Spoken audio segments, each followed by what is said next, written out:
The bullet shattered the conference room window at exactly 3:47 p.m., embedding itself in the mahogany wall where CEO Victoria Chen had been standing just moments before. What saved her life wasn't luck or divine intervention, it was the lightning-fast reflexes of Marcus Rodriguez, a single father working as a night shift security guard who happened to understand the Arabic death threats that had been intercepted by the building's communication systems that morning. But we're getting ahead of ourselves. Before we jump back in, tell us where you're tuning in from, and if this story touches you, make sure you're subscribed, because tomorrow I've saved something extra special for you. 3 weeks earlier, Marcus Rodriguez sat in the cramped employee locker room of Pinnacle Industries, methodically lacing up his black security boots while his 7-year-old daughter, Aria, practiced her multiplication tables at a nearby table.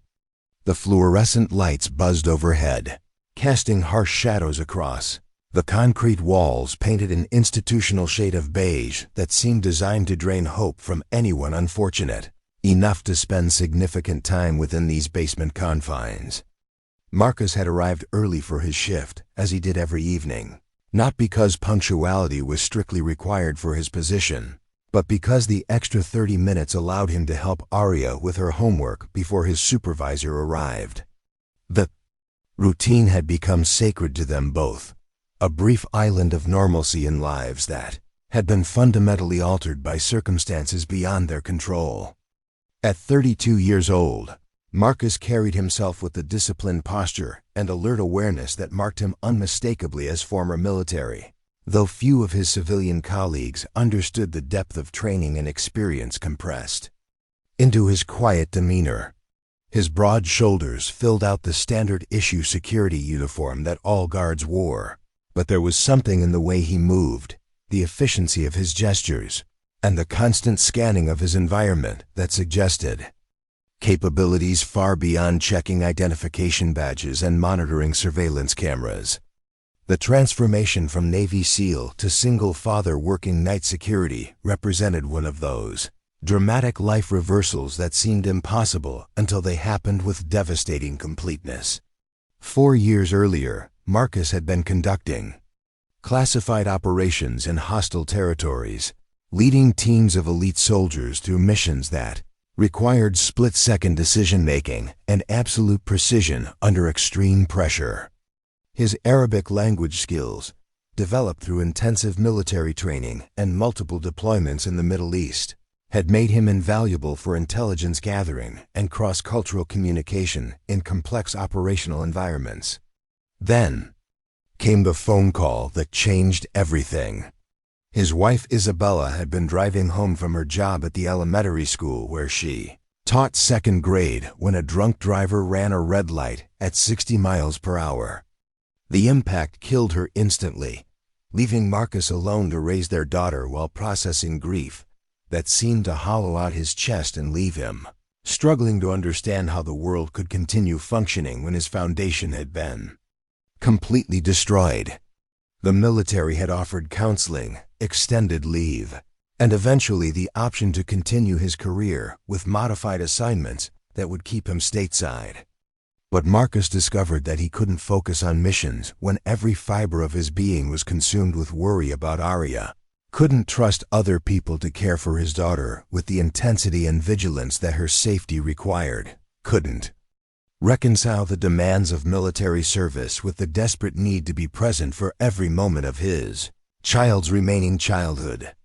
So he had made the hardest decision of his adult life, requesting an honorable discharge and walking away from the only career he had ever known or wanted. The transition to civilian employment proved more challenging than any military operation he had ever undertaken. His specialized skills, urban warfare, tactical planning, advanced weapons training, and fluency in Arabic and Farsi had limited application in the conventional job market. Security work offered the closest match to his background and temperament, providing employment that utilized his training in threat assessment and situational awareness while offering the schedule flexibility he needed to be available for Aria.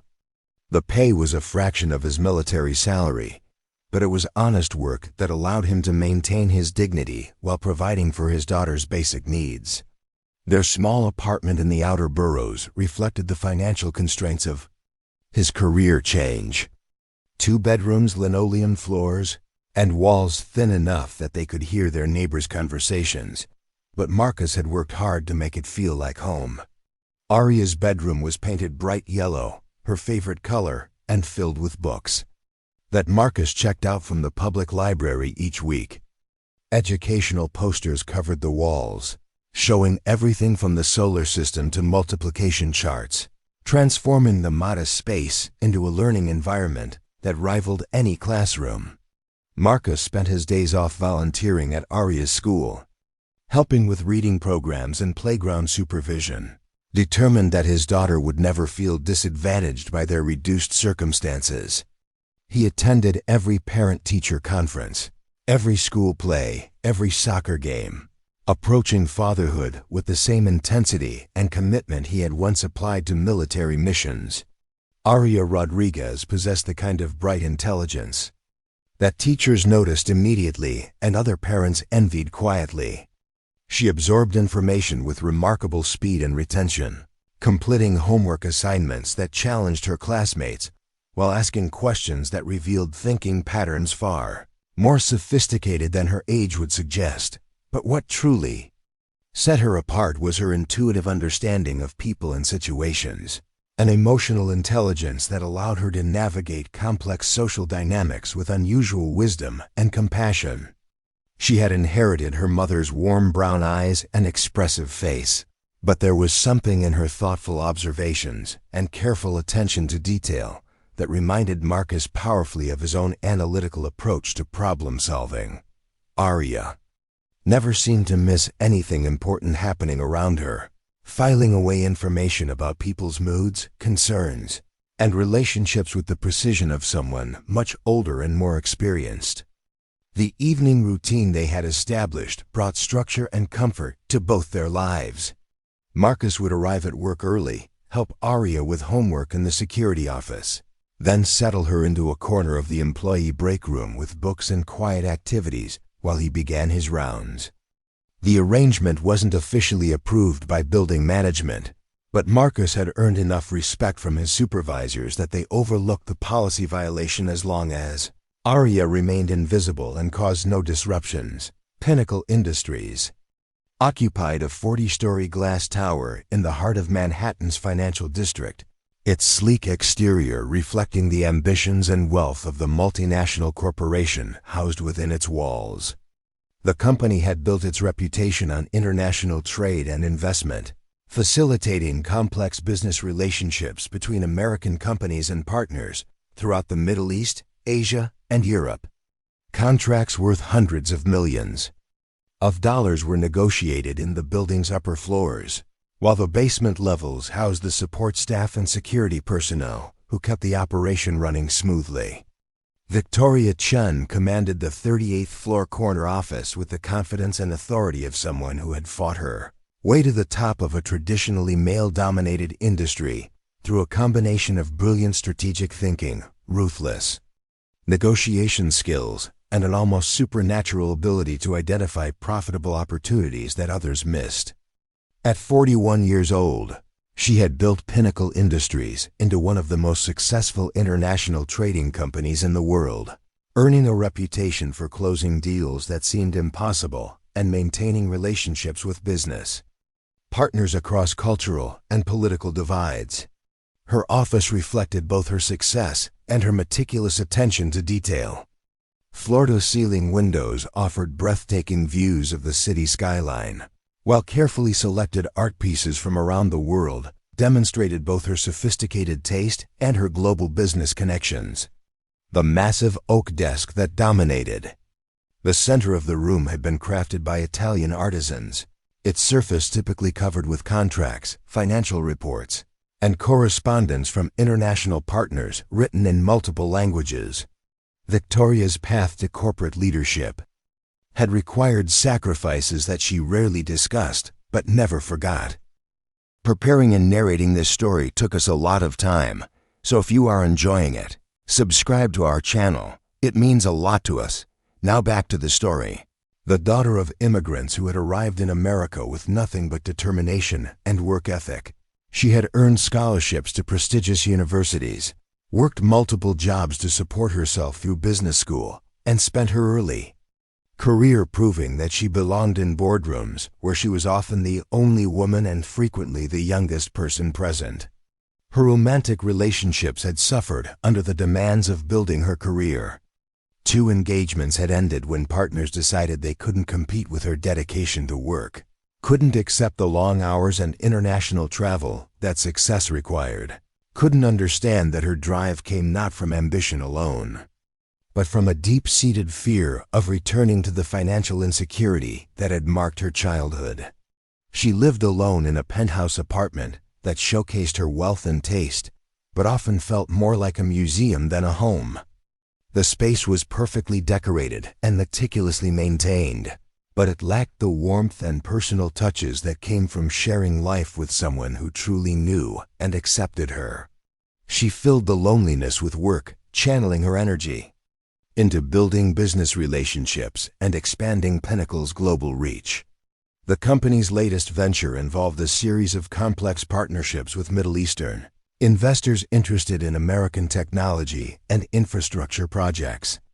The deals promised enormous profits for all parties involved, but they also required navigating delicate political and cultural considerations that could derail negotiations if handled improperly.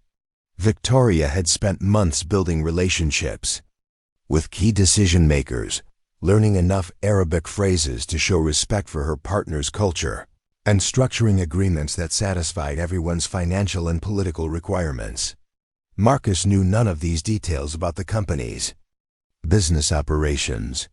His security clearance granted him access to certain areas of the building and basic information about visitor protocols, but the high-level strategic planning that occupied the executive floors remained far beyond his scope of knowledge or responsibility. His job focused on practical concerns, monitoring surveillance systems, conducting regular patrols, checking credentials, and ensuring that the building remained secure during the vulnerable overnight hours when most employees had gone home. The security office where Marcus spent most of his shift was located in the building's basement, surrounded by server rooms, mechanical equipment, and storage areas that never saw natural light. Banks of monitors displayed feeds from dozens of security cameras positioned throughout the building, while radio equipment allowed communication with other guards and emergency services. The office contained a small desk, filing cabinets filled with incident reports and procedural manuals, and a coffee machine that produced barely drinkable beverages but provided necessary caffeine during the long night hours. Marcus approached his security duties with the same professional excellence he had brought to military service. He memorized the faces and habits of regular employees, noted unusual patterns or behaviors that might indicate security concerns, and maintained detailed logs of all activities and observations. His military training had taught him to pay attention to details that others might overlook, to trust his instincts when something seemed wrong, and to remain prepared for situations that could escalate quickly from routine to dangerous. Most nights passed without incident. Marcus would complete his rounds, monitor the camera feeds, assist occasional late-working employees with building access, and file routine reports documenting another peaceful evening. But there had been subtle changes recently, small things, that individually seemed insignificant, but collectively suggested that something unusual was developing within the normally predictable rhythms of corporate life. Increased numbers of visitors requesting access to the executive floors, often arriving late in the evening when most employees had departed. Phone conversations in Arabic overheard in the lobby, conducted with intensity and urgency that seemed disproportionate to normal business discussions. Deliveries arriving at unusual hours, packages that required special handling and immediate transport to the upper floors without the standard security screening that applied to regular mail and shipments. Marcus had documented these observations. in his reports, noting dates, times, and descriptions of the unusual activities. His supervisors had acknowledged his diligence, but expressed no particular concern about the patterns he had identified. International businesses regularly dealt with partners in different time zones.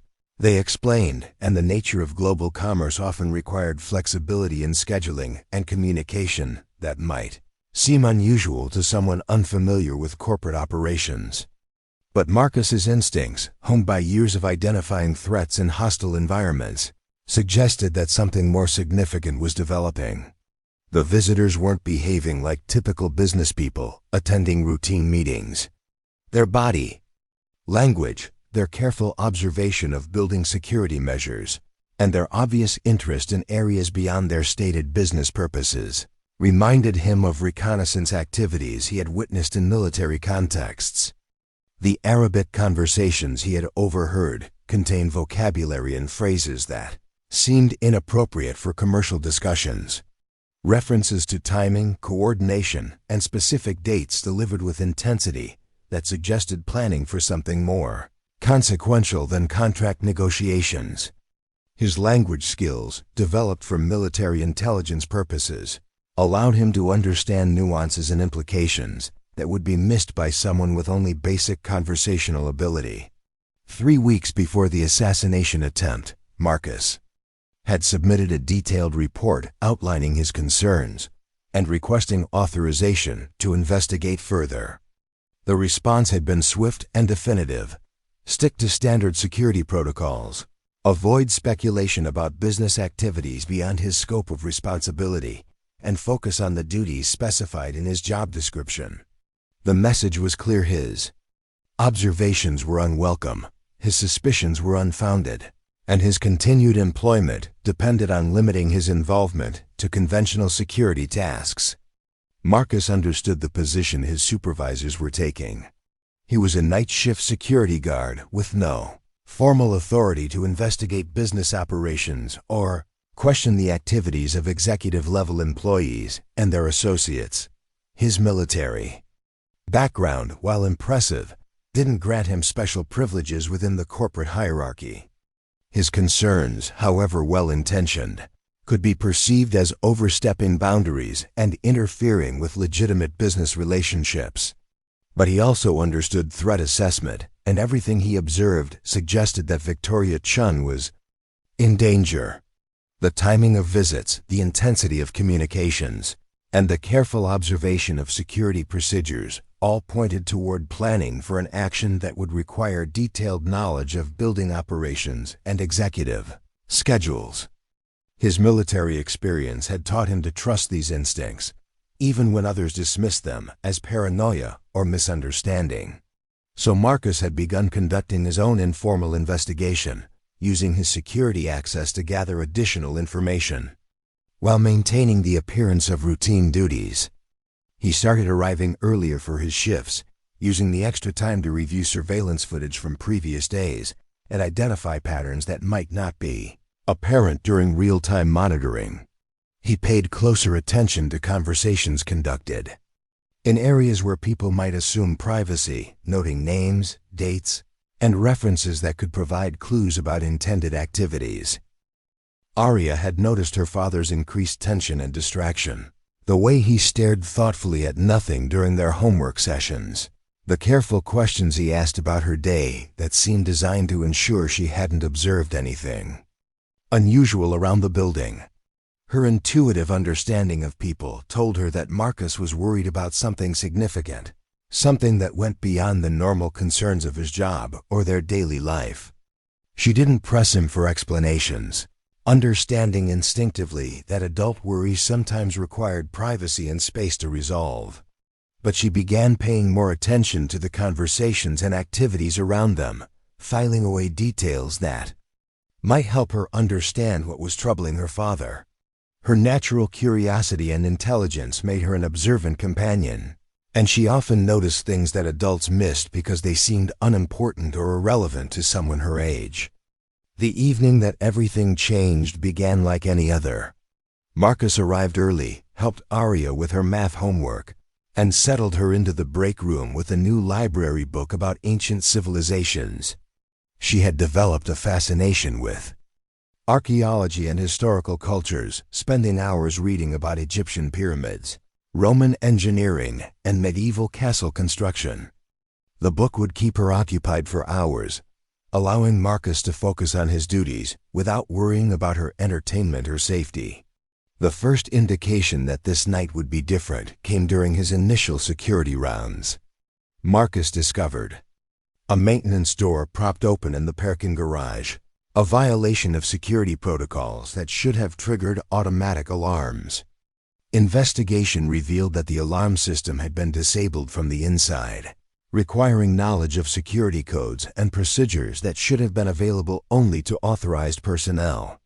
Marcus immediately reported the incident to his supervisor, documenting the location, time, and condition of the compromised door. The response was surprisingly casual, probably a maintenance worker who forgot to follow proper procedures. Nothing to worry about. Just make sure the door was properly secured and the alarm system reactivated. The explanation seemed inadequate to Marcus, but he followed instructions while making detailed notes for his personal files. The second anomaly occurred 2 hours later during routine monitoring of the surveillance cameras.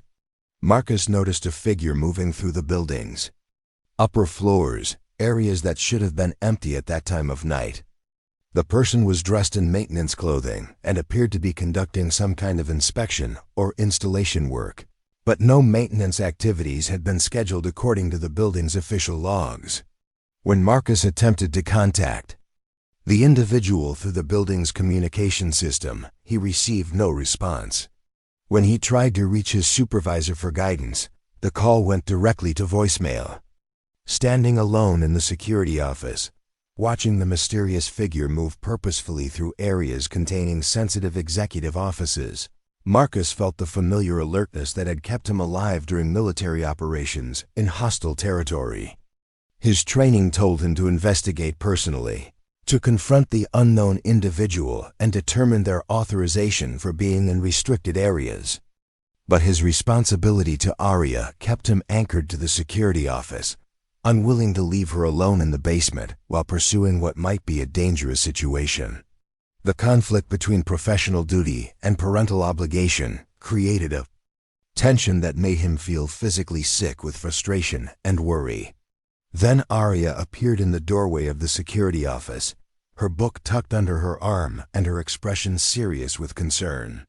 She had noticed her father's agitation, the way he kept checking his watch and staring at the monitor screens with unusual intensity. Her intuitive understanding of situations told her that something important was happening, something that required her attention and possibly her help. "Dad, what's wrong?" she asked quietly, moving to stand beside his chair and following his gaze to the surveillance monitors. Her voice carried the calm maturity that sometimes surprised adults who expected typical childhood chatter and excitement. Marcus hesitated, torn between his instinct to protect her from adult concerns and his recognition that she might be safer staying close to him if the situation escalated.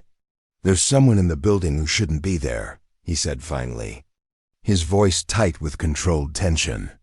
"I need to figure out what they're doing, but I can't leave you alone down here." Aria studied the monitor screen, watching the figure move through what appeared to be an office area filled with expensive furniture and important-looking documents. "Can you call the police?" she asked practically, not without more information. Marcus replied, "It might be legitimate maintenance work that just wasn't properly documented.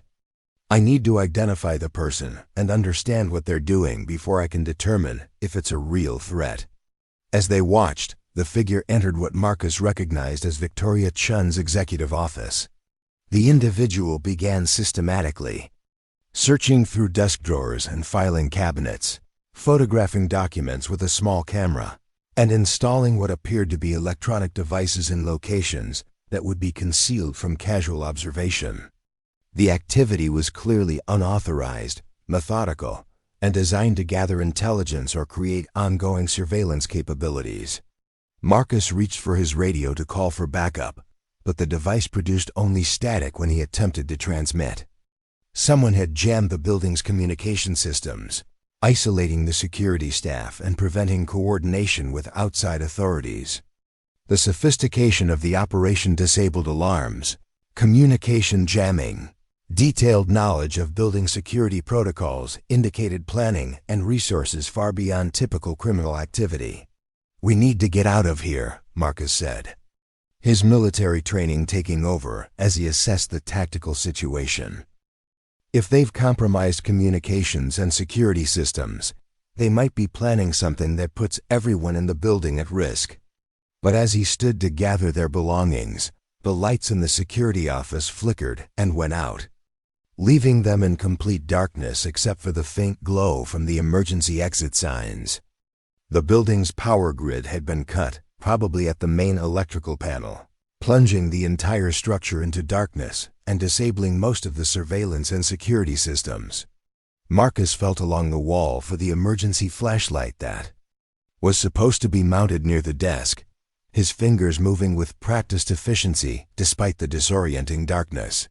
But the light was missing, apparently removed as part of the systematic preparation for whatever operation was now underway. Someone had planned this intervention carefully, anticipating and neutralizing the building's defensive capabilities. In the darkness, Aria's small hand found his, her grip steady and trusting despite the frightening circumstances. "Dad, I think I heard something upstairs," she whispered. Voices speaking Arabic. Marcus froze, his military-trained hearing focusing intently on the sounds filtering down from the upper floors. She was right, multiple voices speaking Arabic, with accents and vocabulary that immediately identified them as non-native speakers, probably Americans or Europeans who had learned the language for operational purposes.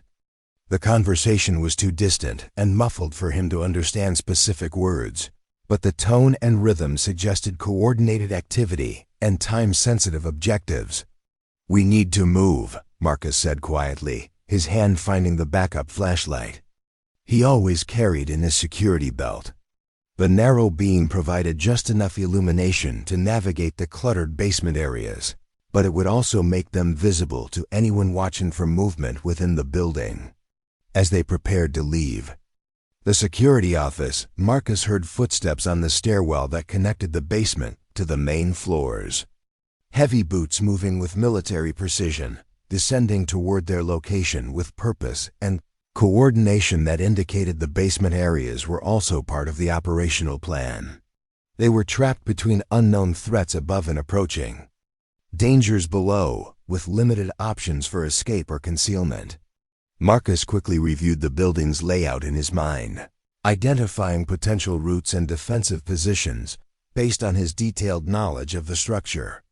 The basement contained multiple storage areas, mechanical rooms, and service corridors that could provide temporary concealment, but they would eventually need to reach ground level to escape the building entirely. The challenge was moving through hostile territory with a 7-year-old child while avoiding detection by professionally trained adversaries.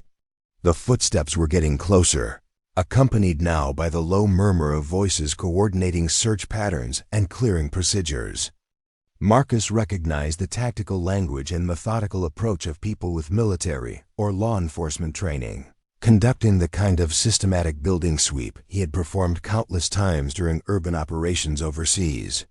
But he also heard something else in their communications, references to timing, to the target, and to maintaining operational security until specific objectives were completed. They weren't here for routine enforcement or investigation. They were conducting an operation with predetermined goals and a timeline that suggested urgency and specific targeting. Marcus made a decision that drew on every aspect of his military training and parental instincts. Instead of fleeing immediately, he would use his knowledge of the building and his Arabic language skills to gather intelligence about the operation, identify the specific threats, and find a way to warn Victoria Chen before she became the victim of whatever was planned for the following day. "Aria, I need you to trust me completely," he whispered, his voice carrying the calm authority she had learned to recognize during moments when her father's military background became most apparent. "We're going to play a very serious game of hide and seek, and following my instructions exactly might save people's lives." She nodded without hesitation, her trust in her father absolute and unquestioning. Marcus had never failed to protect her, had never made promises he couldn't keep, and had never asked for her help with anything that would put her in real danger. If he needed her cooperation now, she would provide it with the same dedication she brought to her schoolwork and household responsibilities, moving with the silent efficiency that had made him valuable for reconnaissance missions. Marcus led Aria through the maze of basement corridors toward a maintenance area that would provide better concealment while allowing them to monitor the activities above. The narrow beam of his flashlight illuminated their path, just enough to avoid obstacles while minimizing the risk of detection by anyone monitoring for movement within the building. As they moved through the darkness, Marcus listened intently to the Arabic conversations echoing through the building's ventilation system, his language skills allowing him to understand planning details and operational objectives that would be meaningless to someone without his background. What he heard filled him with cold certainty that Victoria Chen was scheduled to die the following afternoon, and that he might be the only person in a position to prevent it. The assassination plot was far more sophisticated than anything he had imagined. Multiple teams positioned throughout the building, advanced surveillance equipment providing real-time monitoring of target movements, escape routes planned and rehearsed, and coordination with external support that suggested significant resources and professional planning. This wasn't the work of angry employees or opportunistic criminals. It was a carefully orchestrated operation designed to eliminate a specific target while creating the appearance of random violence or business-related conflict. But Marcus also understood that his military training, his Arabic language skills, and his detailed knowledge of building security protocols gave him advantages that the operational planners might not have anticipated. He could move through the building without triggering their surveillance, could understand their communications without revealing his comprehension, and could potentially disrupt their plans if he could reach Victoria Chen with credible warnings and evidence. The question was whether he could accomplish this mission while keeping Aria safe, and whether anyone would believe the testimony of a night shift security guard against what appeared to be a conspiracy involving significant resources and sophisticated planning. The next 24 hours would determine not only Victoria Chen's survival, but the future of his relationship with his daughter and his ability to live with the consequences of his choices.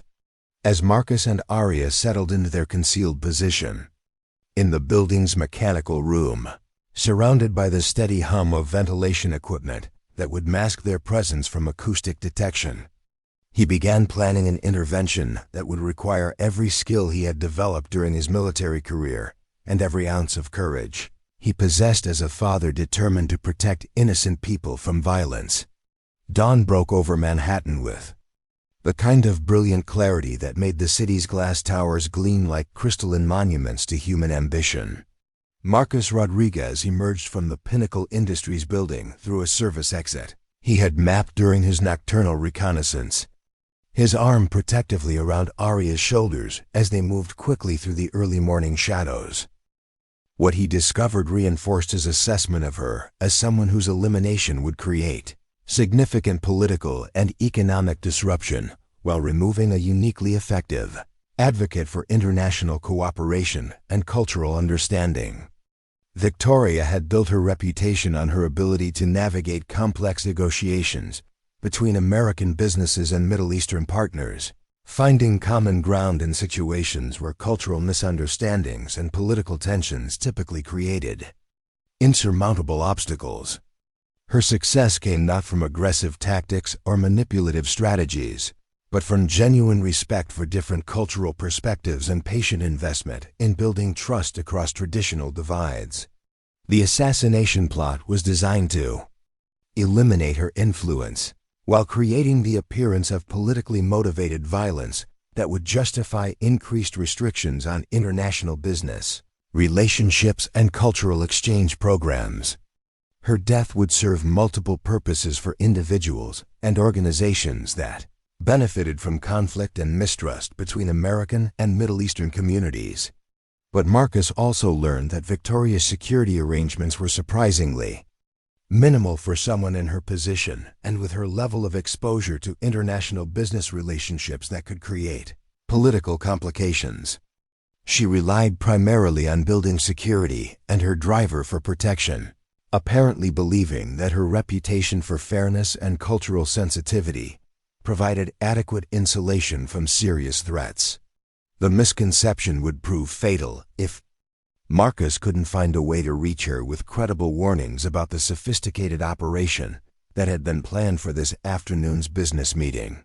The conspirators had obviously studied her security habits and identified vulnerabilities that could be exploited with minimal risk of detection or intervention. At noon, Marcus made the decision that would determine not only Victoria's survival, but the future trajectory of his relationship with Aria and his ability to rebuild their lives after Isabella's death. He called Aria's school and arranged for her to spend the afternoon with her teacher, Mrs. Patterson, who had previously offered to provide childcare during emergency situations. "I need you to stay with Mrs. Patterson until I come to pick you up," he explained to Aria as they prepared to leave their apartment. "No matter what you hear about what happens today, remember that I love you more than anything in the world and that everything I'm doing is to keep people safe." Aria hugged him with the fierce intensity of someone who understood that their embrace might be the last normal moment they would share for a considerable time. "Be careful, Dad," she whispered against his chest. "And remember that Mom would be proud of you for helping people." The walk to Aria's school provided Marcus with final preparation time for what he knew would be the most important conversation of his civilian life. He reviewed the intelligence he had gathered, organized his arguments for maximum credibility and impact, and mentally rehearsed responses to the skepticism and resistance he expected to encounter when he attempted to convince Victoria Chen that her life was in immediate danger. Pinnacle Industries appeared normal from the outside, its glass facade reflecting the afternoon sunlight, while well-dressed employees moved through the lobby with the purposeful efficiency that characterized successful corporate environments.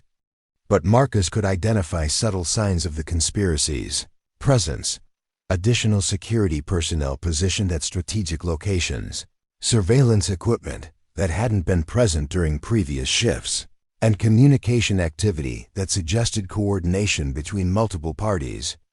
The challenge of gaining access to Victoria Chen required all of Marcus's tactical creativity and understanding of corporate hierarchies.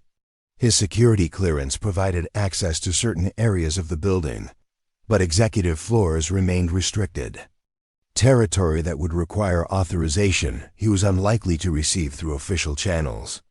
Instead, Marcus relied on his detailed knowledge of building systems and maintenance schedules to identify alternative routes that would allow him to reach the 38th floor without triggering security protocols or alerting the conspirators to his presence. The service elevators and mechanical corridors that he had explored during routine security rounds provided pathways that were monitored less intensively than public areas. Moving through the building required the same silent efficiency and situational awareness that had kept him alive during urban operations in hostile territory. Marcus navigated maintenance areas and service corridors with practiced stealth, avoiding surveillance cameras and human observation while making steady progress toward the executive floors where Victoria was conducting her normal business activities, unaware of the danger that would materialize during her afternoon meeting. The 38th floor exuded the quiet sophistication that characterized executive environments in successful corporations. Thick carpeting muffled footsteps, while tasteful artwork and expensive furniture created an atmosphere of prosperity and refined taste. But Marcus's trained eye also identified defensive positions, escape routes, and potential threats that would be invisible to someone without his background in tactical assessment. Victoria Chen's executive assistant, a professionally dressed woman in her 30s named Jennifer Walsh, looked up from her computer with polite inquiry when Marcus emerged from the service corridor wearing his security uniform and carrying himself with obvious purpose and determination. "May I help you?" Jennifer asked, her tone carrying the diplomatic courtesy that executive assistants used to manage unexpected visitors while protecting their employer's time and accessibility. Marcus had anticipated this moment and prepared.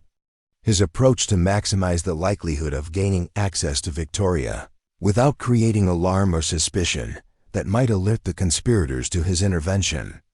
"I need to speak with Ms. Chen immediately about a serious security threat that affects this afternoon's meeting," he said, his voice carrying the calm authority that came from years of delivering critical intelligence under pressure.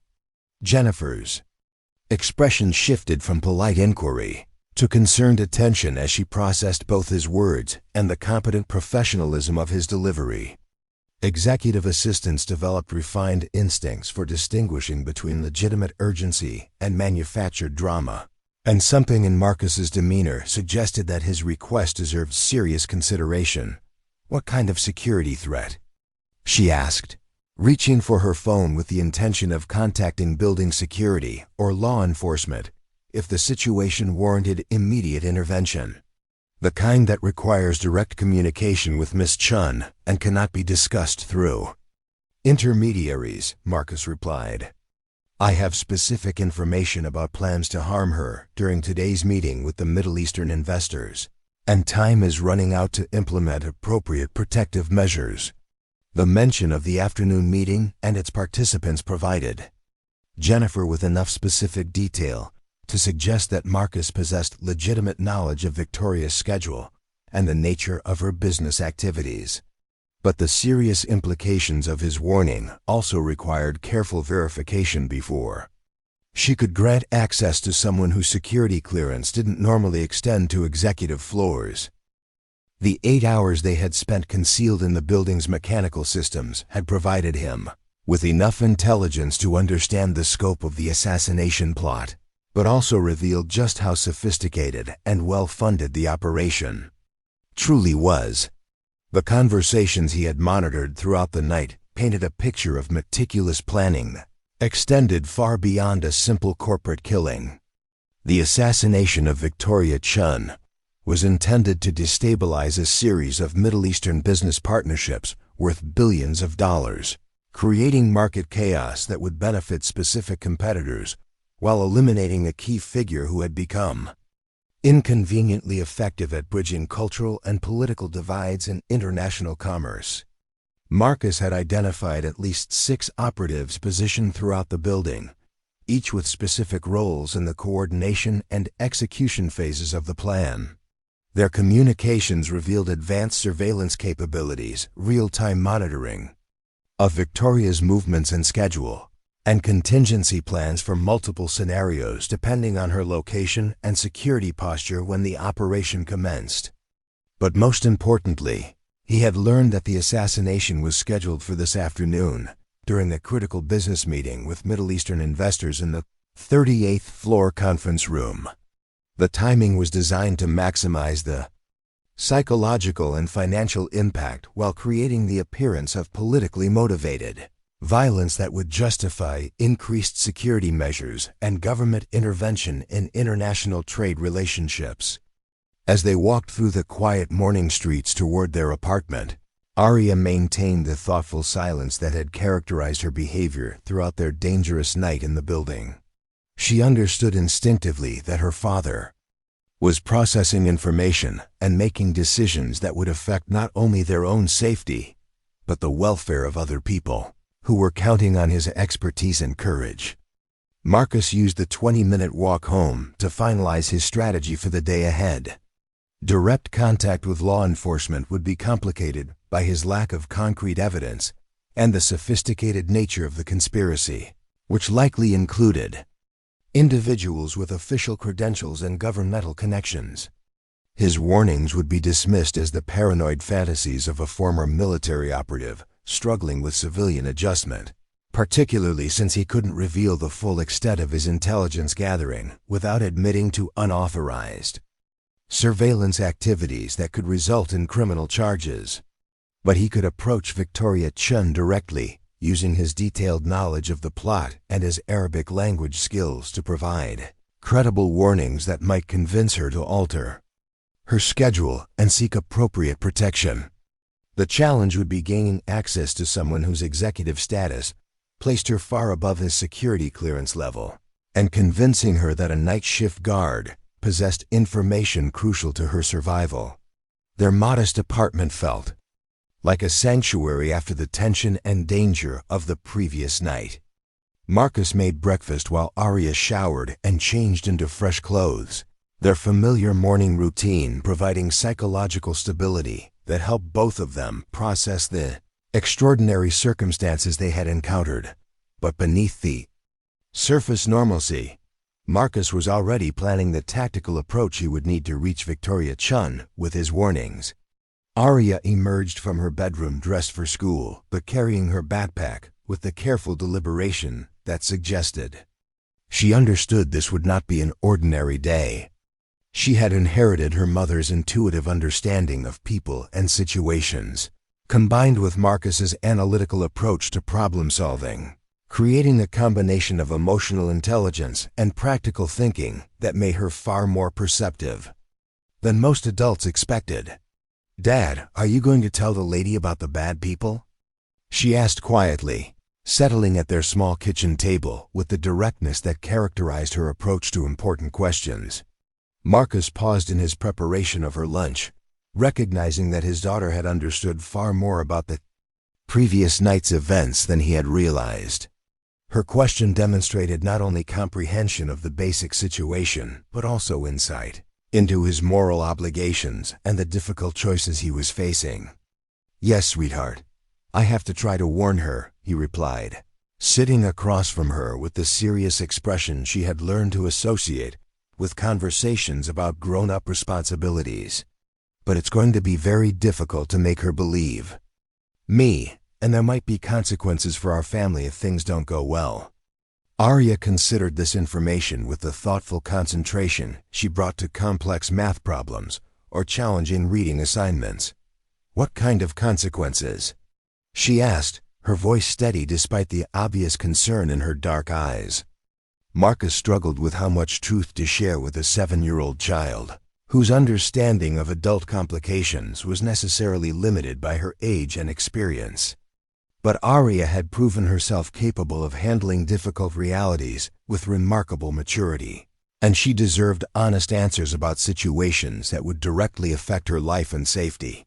"I might lose my job," he said finally.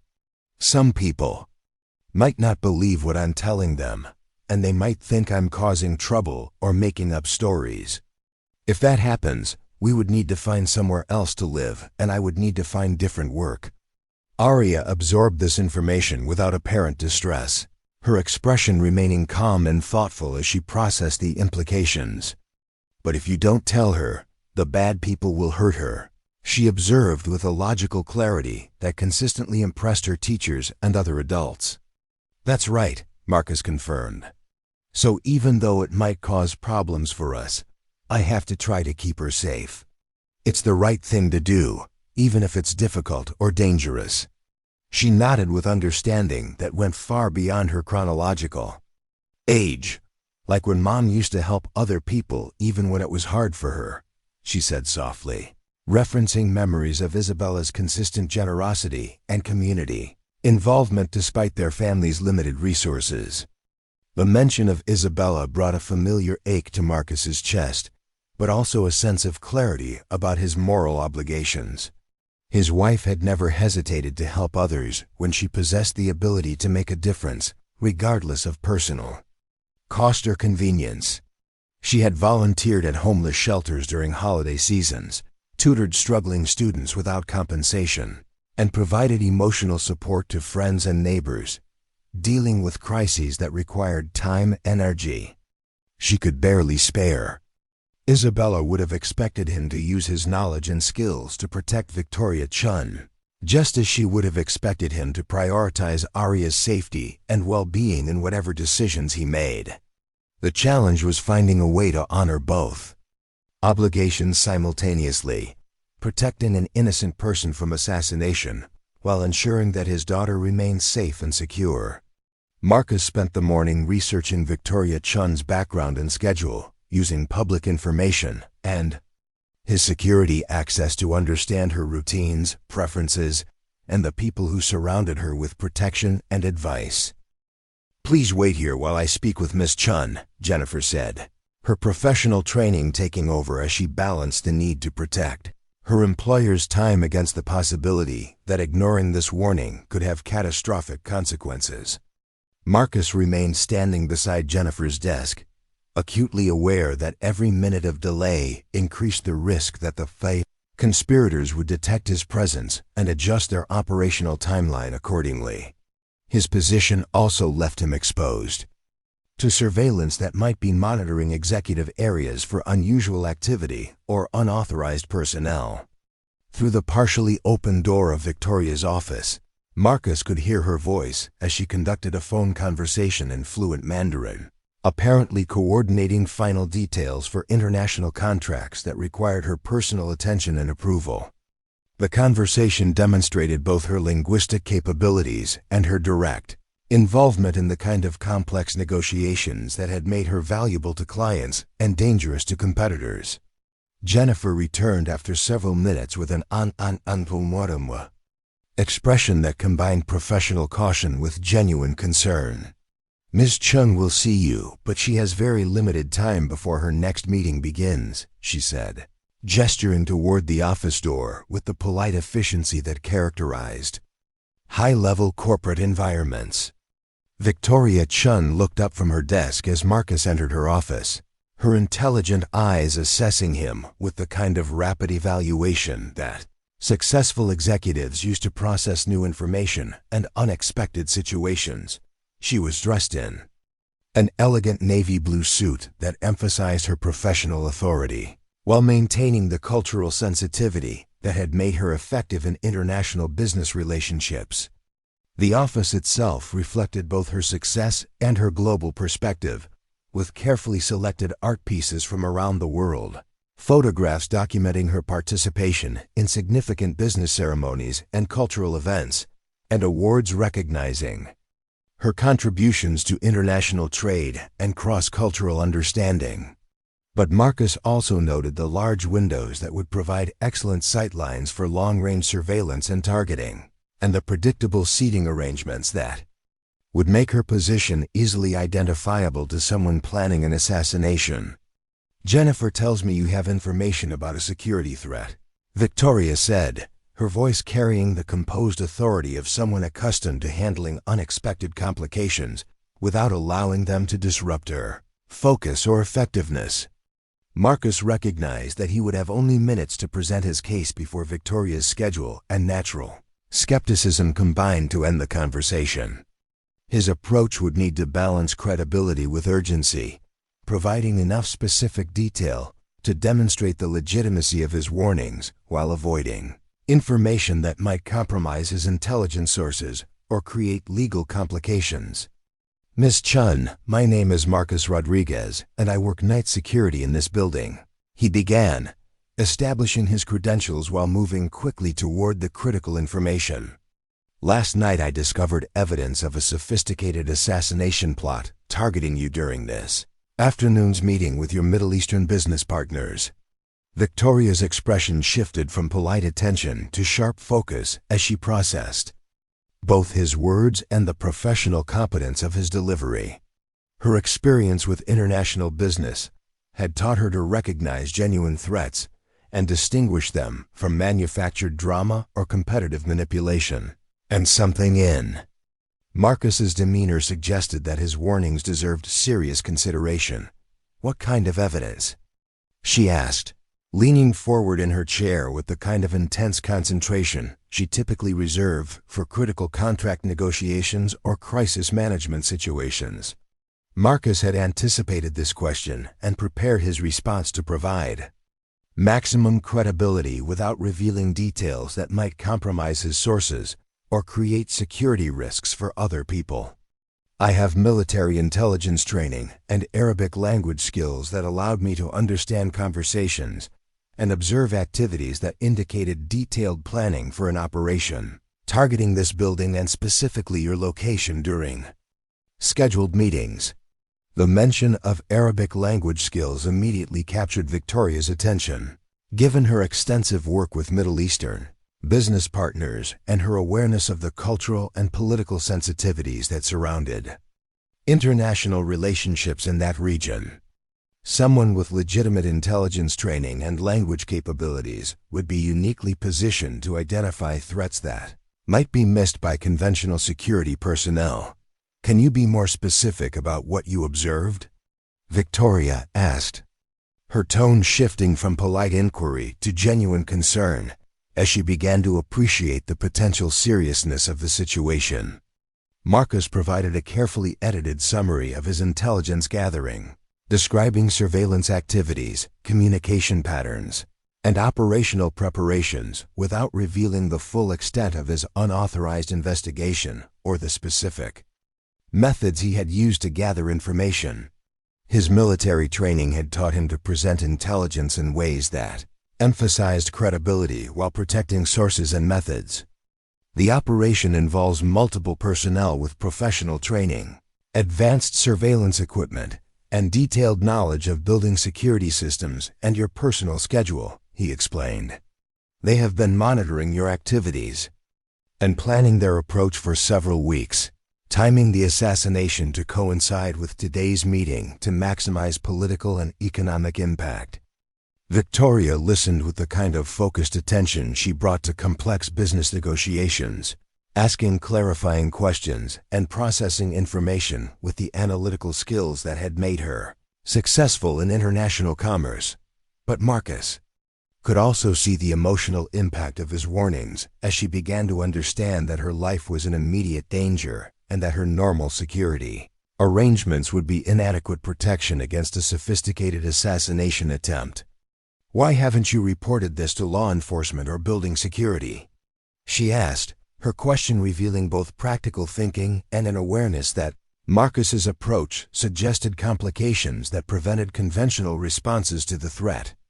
Marcus had anticipated this inquiry and prepared an honest response that acknowledged the limitations of his position while emphasizing the urgency of the situation. I don't have physical evidence that would convince law enforcement to take immediate action, and some of my information was gathered through methods that wouldn't be legally admissible. But I have enough specific intelligence to know that your life is in danger and that conventional security measures won't be sufficient protection.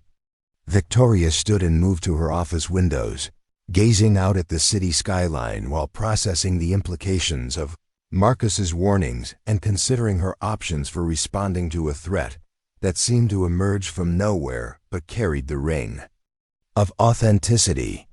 Her reflection in the glass showed someone who was accustomed to making difficult decisions under pressure, but who had never faced a situation where her physical survival depended on trusting the warnings of a stranger.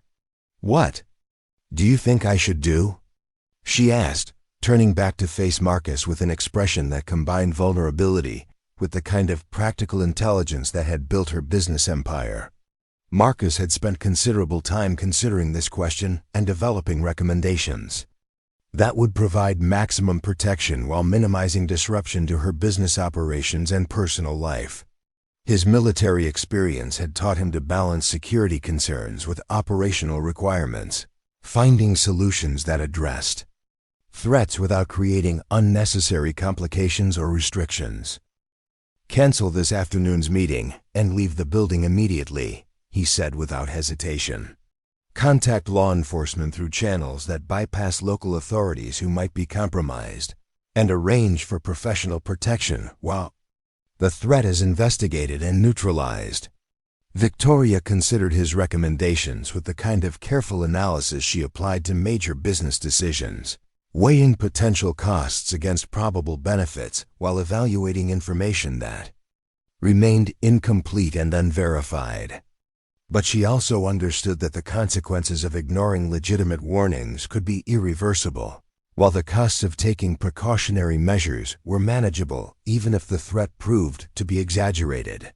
The meeting this afternoon represents months of preparation and millions of dollars in potential contracts, she said, articulating the professional considerations that complicated her decision-making process.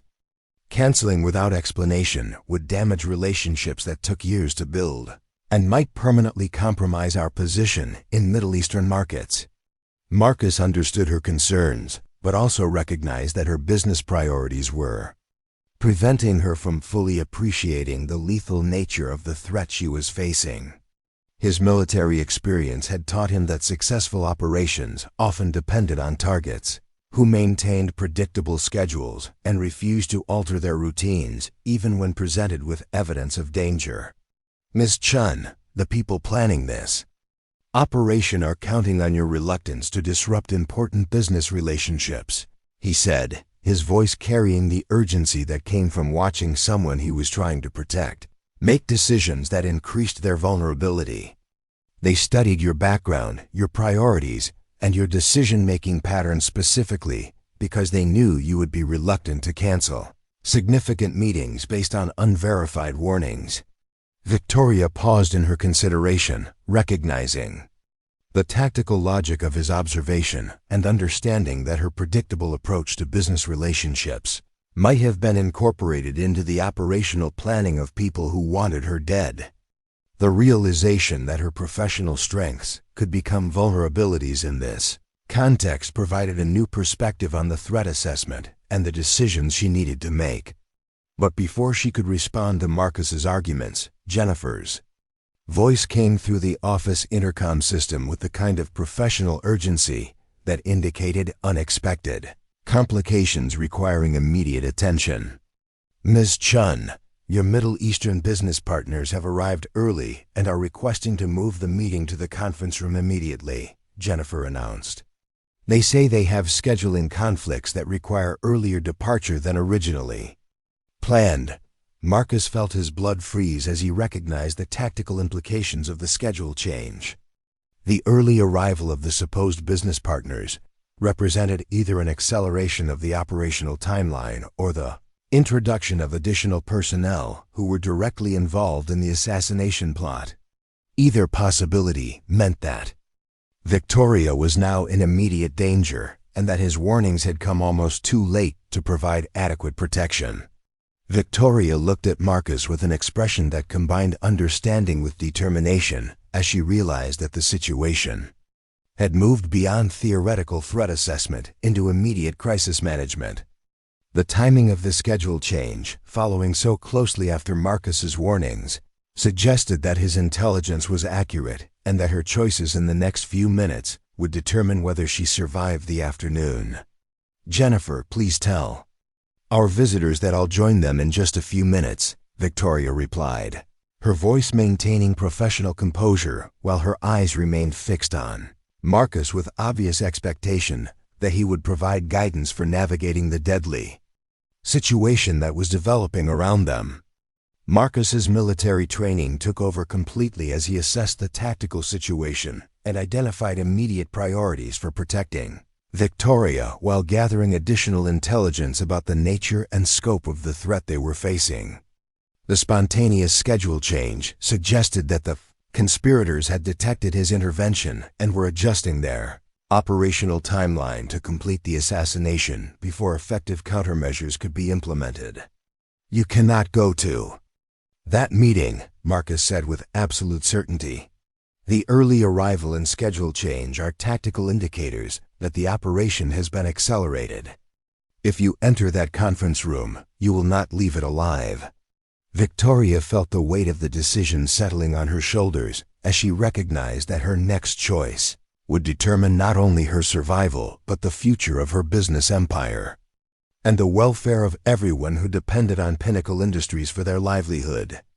But she also understood that Marcus's expertise and obvious commitment to her protection represented her best chance of surviving a threat that had materialized with devastating suddenness, "What do you recommend?" she asked, her voice steady. Despite the adrenaline that was beginning to affect her heart rate and breathing as the full implications of the situation became clear. Marcus moved to her office windows and conducted a rapid visual assessment of the building's exterior, identifying potential surveillance positions, escape routes, and defensive considerations that would affect their options for evading the assassination team while reaching safety. His trained eye noted vehicles and personnel that suggested external support for the operation, confirming his assessment that they were facing a sophisticated conspiracy with significant resources and professional planning. "We need to leave this building immediately using routes that avoid the conference room and main elevator banks," he said, his mind already calculating movement patterns and timing that would maximize their chances of successful evasion. "But first, I need you to call someone you trust completely and give them information about what's happening in case we don't make it out safely." Victoria reached for her phone with hands that remained steady despite the extraordinary circumstances, her business training serving her well as she prepared to make decisions that went far beyond normal corporate crisis management. But as she prepared to dial, she paused and looked at Marcus with an expression that combined gratitude with something approaching awe. "Why are you doing this?" she asked quietly. "You don't know me, and helping me could cost you everything you have." Marcus thought of Aria waiting for him at school, trusting that her father would return safely from whatever mission had taken him away from their normal routine. He thought of Isabella and the values she had instilled in both of them about helping others regardless of personal cost or convenience. And he thought of the oath he had taken as a Navy SEAL to protect innocent people from those who would do them harm. "Because it's the right thing to do," he said simply. "And because my daughter is watching to see what kind of man her father chooses to be when it matters most." Victoria understood that she was witnessing something rare and precious in a world that had taught her to expect ulterior motives and calculated kindness from everyone who entered her life. Marcus's commitment to her protection came not from any expectation of reward or advancement, but from moral principles that had been forged through military service and refined through the responsibilities of single parenthood.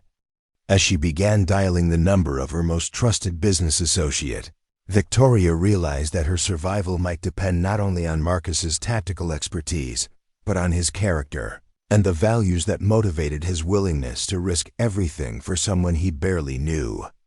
The combination of professional competence and moral courage represented exactly the kind of partnership she had been searching for throughout her business career, though she had never expected to find it under such dangerous and extraordinary circumstances. The evacuation of Victoria Chen from Pinnacle Industries required every tactical skill Marcus had developed during his military career, combined with split-second improvisation as the situation deteriorated faster than either of them had anticipated. What should have been a controlled withdrawal became a desperate escape when the building's fire alarm system activated unexpectedly, filling the corridors with deafening noise and flashing emergency lights that transformed familiar spaces into a disorienting maze of chaos and confusion. Marcus recognized immediately that the alarm activation was not coincidental. The conspirators had anticipated the possibility of their target attempting to flee and had prepared contingencies to create maximum disruption while herding Victoria toward predetermined locations where the assassination could be completed with minimal witness interference. The cacophony of sound and visual stimulation was designed to overwhelm defensive thinking and force panicked reactions that would make tactical countermeasures more difficult to implement effectively. Victoria followed Marcus through the building's service corridors with impressive composure given the extraordinary circumstances, her business training serving her well as she focused on following instructions rather than questioning decisions that required immediate implementation. But the stress of their situation was evident in her heightened alertness and the way she moved with careful precision through unfamiliar territory that could conceal threats at every turn. the service elevator that Marcus had planned to use. For their escape proved to be inoperative, apparently disabled as part of the systematic isolation of potential exit routes. The stairwells echoed with footsteps and voices that suggested multiple search teams coordinating their sweep of the building, using communication equipment and tactical procedures that confirmed Marcus's assessment of their professional training and sophisticated preparation. As they descended through the stairwell connecting the executive floors to the parking garage, Marcus intercepted radio transmissions in Arabic that provided real-time updates on the search operation and, increasingly, specific instructions about target elimination procedures. The conversations revealed that the conspirators had identified Victoria's absence from the conference room and were now conducting an aggressive manhunt designed to locate and neutralize both her and anyone providing assistance with her escape. But the transmissions also contained information that chilled Marcus to his core. References to secondary targets and collateral elimination suggested that the conspiracy extended beyond Victoria's assassination to include other individuals who might possess information about the operation or who could serve as witnesses to the planning and execution phases. His intervention had transformed him from an unknown security guard into a primary target, whose elimination would be necessary to maintain operational security. The parking garage represented their best opportunity for escape, but it also presented the greatest tactical challenge given the limited cover and multiple access points that could be monitored by surveillance teams. Marcus conducted a careful reconnaissance of the area before committing to movement across open spaces, identifying vehicles and positions that could provide concealment while they attempted to reach his car without detection. Victoria remained close behind him as they moved between parked cars, her expensive heels creating unavoidable noise on the concrete flooring despite her efforts to minimize their acoustic signature. The incongruity of conducting tactical movement while dressed for executive meetings highlighted the surreal nature of their situation and the speed with which normal corporate life had transformed into a life-or-death struggle against professional killers. Marcus's car, a modest sedan that reflected his financial constraints but had been maintained with military precision, provided their first moment of relative safety since leaving Victoria's office. But as he started the engine and prepared to navigate toward the garage exit, security cameras throughout the parking area swiveled to track their movement with mechanical precision that suggested remote operation by individuals monitoring their escape attempt. The exit from the parking garage became a high-speed pursuit as unmarked vehicles that had been positioned outside the building began following them with aggressive coordination that left no doubt about their hostile intentions. Marcus's defensive driving skills, developed through advanced tactical training, allowed him to maintain distance from their pursuers while navigating through Manhattan traffic without creating collisions that could injure innocent civilians. Victoria gripped the passenger seat as Marcus executed evasive maneuvers that included sudden lane changes, rapid acceleration through yellow traffic lights, and navigation through side streets that would be difficult for multiple vehicles to follow simultaneously. Her confidence in his capabilities grew as she observed the professional competence he brought to situation management under extreme pressure. But she also began to understand the full implications of the conspiracy. They were attempting to escape. Who are these people? She asked during a brief moment of relative calm as they paused at a traffic light in an area that appeared to provide temporary concealment from their pursuers. Marcus checked his mirrors continuously while considering how much information to share about his intelligence gathering and the scope of the operation they had discovered. Professional contractors working for someone with significant resources and political connections, he replied. This isn't random violence or business competition. Someone wants you dead for reasons that go beyond corporate rivalry. Victoria processed this information with the analytical skills she applied to complex business problems, understanding that her assassination was intended to serve broader strategic objectives rather than simple personal or financial motivations. The realization that she had become a target because of her success in building bridges between American and Middle Eastern business communities added a political dimension to the threat that made conventional law enforcement responses more complicated and potentially ineffective. Their temporary safety ended when black SUVs appeared in their mirrors, approaching with the kind of coordinated precision that indicated professional surveillance and pursuit training. Marcus accelerated through the intersection and began implementing more aggressive evasive tactics, using his knowledge of urban terrain and defensive driving techniques to maintain distance from vehicles that possessed superior speed and maneuverability. The pursuit continued through Manhattan's congested streets, creating a mobile battleground where Marcus's military training provided advantages that compensated for his inferior equipment and resources. He used city buses, construction zones, and traffic patterns to disrupt the coordination of the pursuit vehicles, while gradually working toward areas where they might find sanctuary or assistance from law enforcement agencies that had not been compromised by the conspiracy. But the stress of high-speed evasion in urban traffic was taking its toll on both of them. Victoria maintained her composure admirably, but Marcus could see the strain in her expression as she began to fully appreciate the professional competence and lethal intentions of the people hunting them. The realization that her normal life of business meetings and corporate negotiations had been permanently disrupted by forces beyond her control created psychological pressure that threatened to overwhelm her analytical thinking. Marcus made the tactical decision to abandon his vehicle in a crowded shopping district where the pursuit cars would have difficulty maintaining surveillance without drawing attention from civilians and local security personnel.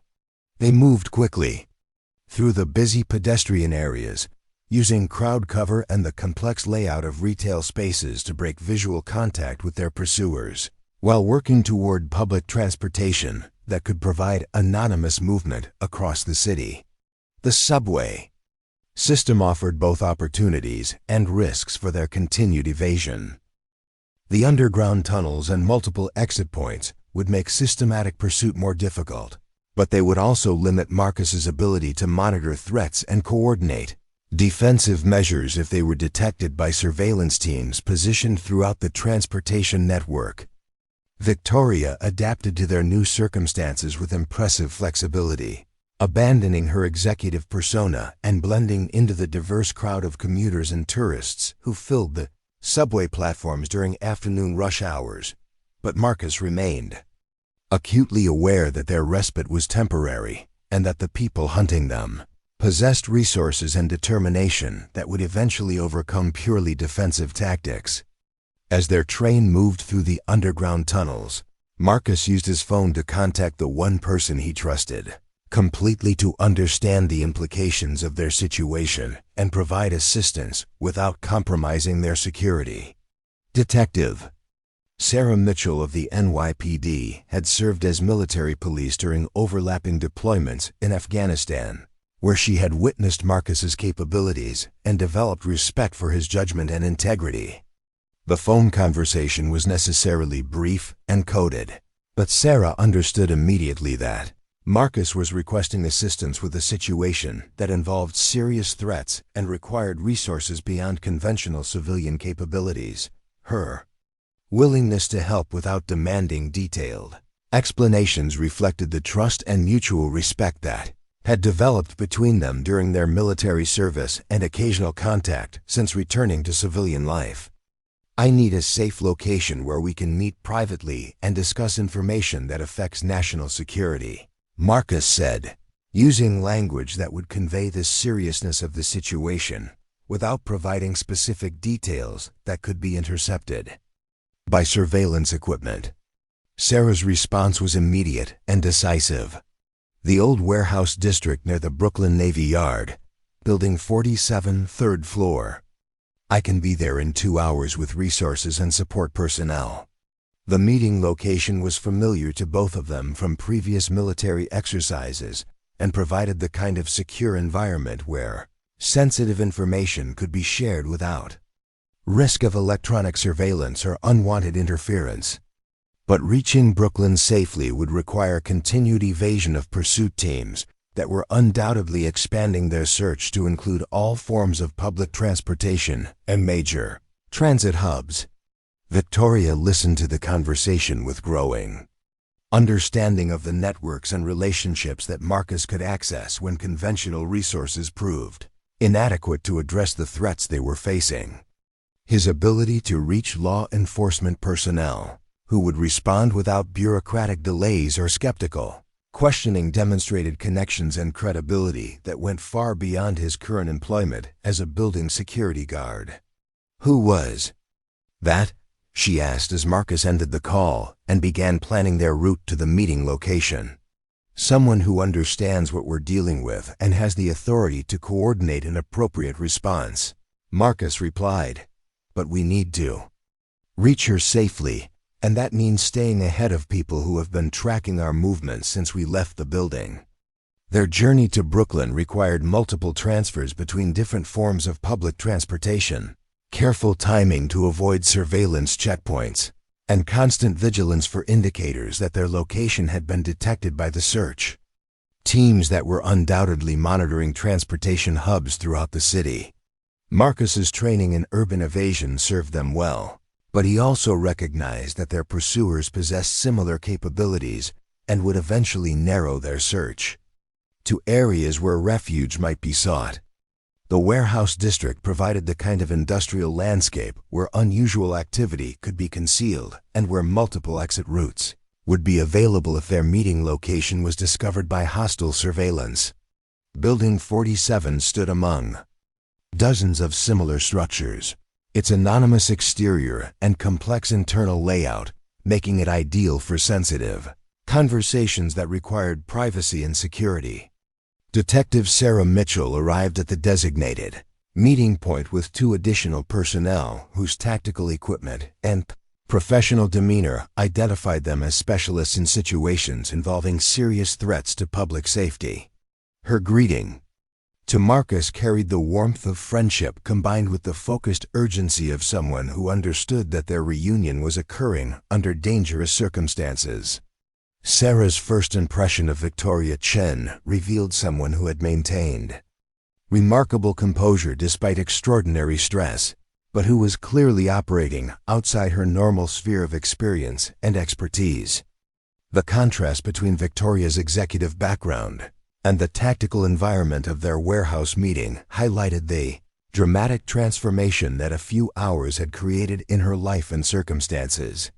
"Tell me what we're dealing with," Sarah said without preamble, her military training taking precedence over civilian courtesies as she prepared to assess threat levels and coordinate appropriate countermeasures. Marcus provided a comprehensive briefing that included his intelligence gathering from the previous night, the specific threats against Victoria Chen, and the professional capabilities demonstrated by the pursuit teams they had encountered during their escape from Manhattan. His presentation was clear, detailed, and organized in the systematic fashion that Sarah remembered from their military collaboration. But as Marcus concluded his briefing, Sarah's expression revealed concerns that went beyond the immediate threats they had described. Her experience in law enforcement had taught her to recognize patterns and connections that might not be immediately apparent to someone focused on tactical survival rather than broader investigative considerations. "Marcus, what you're describing sounds like a private military operation with significant backing and official connections," she said slowly. "The kind of resources and coordination you encountered don't exist without government knowledge or involvement at some level." Victoria felt a chill of recognition as Sarah's words highlighted implications that she had been too focused on immediate survival to consider fully. If the conspiracy included individuals with official credentials or governmental authority, then conventional law enforcement responses might be inadequate or even counterproductive to ensuring her protection and bringing the perpetrators to justice. "What does that mean for our situation?" Victoria asked, her business training helping her focus on practical implications, rather than becoming overwhelmed by the political complexities that were emerging from their investigation. Sarah exchanged glances with her tactical support personnel, conducting the kind of silent communication that occurs between professionals who have worked together in high-pressure situations and understand each other's capabilities and limitations. It means we need to be very careful about who we trust and how we coordinate our response, Sarah replied. Standard protocols might not apply when we're dealing with people who have access to official resources and intelligence capabilities. The warehouse meeting continued for another hour as Sarah's team gathered detailed information about the conspiracy and began coordinating with federal authorities who possessed the jurisdiction and resources necessary to investigate threats involving international business relationships and potential political motivations. But the complexity of the situation required careful navigation between competing agencies and political considerations that could complicate efforts to ensure Victoria's safety. As evening approached, Sarah made arrangements for Victoria to be placed in protective custody at a secure federal facility where she could provide detailed testimony about her business relationships and any information that might explain the motivations behind the assassination attempt. The protection would be comprehensive and professional, but it would also require Victoria to temporarily abandon her normal life and submit to restrictions that would affect her personal freedom and business operations. Marcus prepared to return to his apartment to collect Aria and begin their own process of relocation to a secure location where they could remain safe while the investigation proceeded. But as he prepared to leave the warehouse, Victoria surprised him with a request that reflected both her gratitude for his intervention and her recognition that their partnership had created possibilities that neither of them had anticipated. "I want you to come with me," she said, her voice carrying determination that surprised everyone present. "Whatever protection they're offering, I would feel safer with someone I trust watching over me." Sarah looked at Marcus with an expression that combined understanding with concern about the implications of Victoria's request. "That's not how protective custody normally works," she said carefully. "Federal marshals have specific protocols and chain of command structures that don't accommodate civilian personnel." But Victoria's business experience had taught her to recognize value and quality when she encountered them, and she understood that Marcus's combination of tactical expertise, cultural knowledge, and personal integrity represented resources that would be difficult to replace through conventional security arrangements.